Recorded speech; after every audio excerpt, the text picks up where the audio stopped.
আমি যেটুকু জানি যে স্পিকারের ক্ষমতা সুনির্দিষ্টভাবে আছে এবং সংবিধান ডেপুটি স্পিকার কি তার রেসপন্সিবিলিটি কি, তার কাজ কি, সেটাও কিন্তু লেখা আছে। সেখানে তাকে পরিষ্কার বলা আছে, absence of speaker deputy speaker can hold the chair, otherwise পারেন না।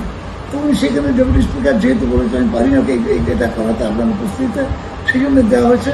এর মধ্যে সাংবিধানিকভাবে কোনো ত্রুটি হয়েছে বলে আমরা মনে করি না।